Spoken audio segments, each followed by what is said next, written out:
श्री हरि सुखदेव जी का वैराग्य और गृह त्याग।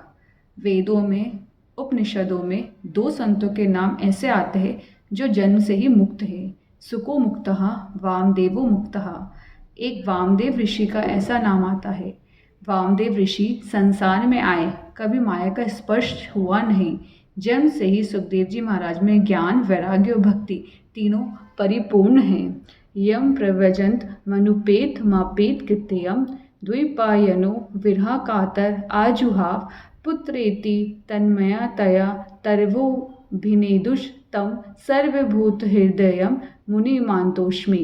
ज्ञान, वैराग्य और भक्ति तीनों परिपूर्ण हैं, इसलिए सुखदेव जी महाराज 7 दिवस में मुक्ति दे सकते हैं। परीक्षित का यह प्रश्न था, 7 दिन में कौन मुझे मुक्ति दे सकता है? कौन मुझे परमात्मा का दर्शन करा सकता है? ज्ञान, वैराग्य और भक्ति जहाँ तीनों परिपूर्ण हैं, वही 7 दिवस में मुक्ति दे सकता है। सुखदेव जी जैसे अधिकारी सिद्ध सद्गुरु हो तो 7 दिन तो बहुत है। केवल प्रेम से स्पर्श करे तो परमात्मा का दर्शन हो सकता है। गंगा किनारे सुखदेव जी महाराज ने राजा परीक्षित को कथा सुनाई है। घर छोड़ दिया है, अनेक जीवों का कल्याण करने के लिए घर छोड़ा है। सुखदेव जी घर छोड़कर जाने लगे। माँ को दुख हुआ, मेरा बालक भले ही लग्न ना करे, घर में रहे। उसको देखने से मन पवित्र हो जाता है, उसको देखने से भगवान याद आते हैं। मेरा बालक ऐसा है।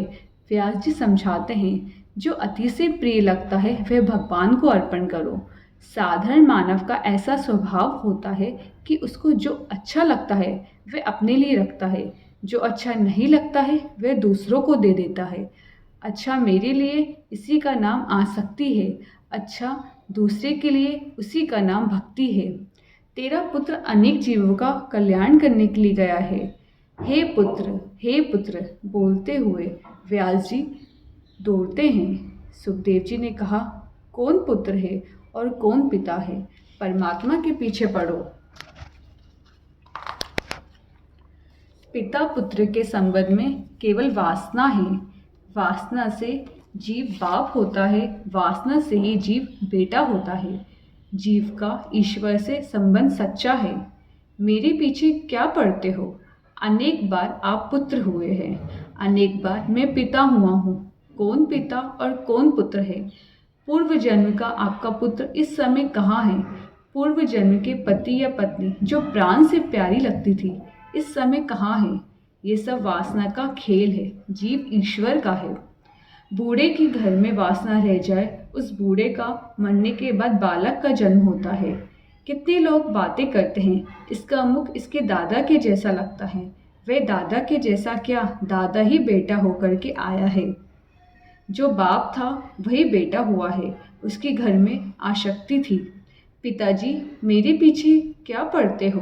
परमात्मा के पीछे पड़ो। नर नारायण का अंश है, नारायण के पीछे पड़ो। महर्षि व्यास को बोध दिया है।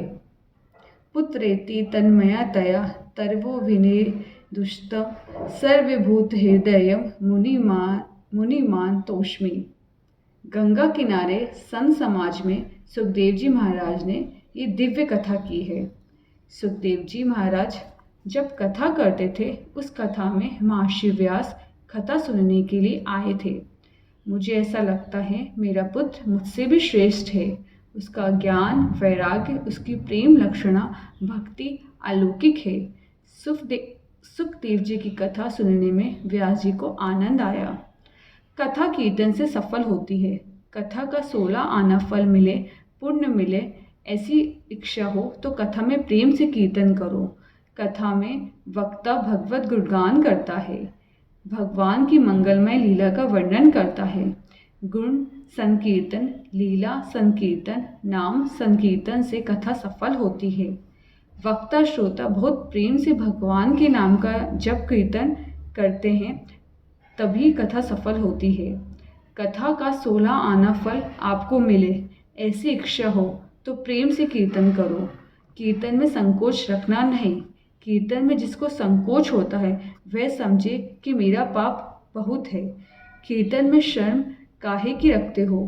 वैष्णव को पाप करने में शर्म आती है। भगवान के नाम में जिसको शर्म आए वह वैष्णव नहीं। आप प्रभु के प्यारे हैं, आप वैष्णव हैं, आप सब भगवान के अंश हैं। नारायण नारायण नारायण नारायण।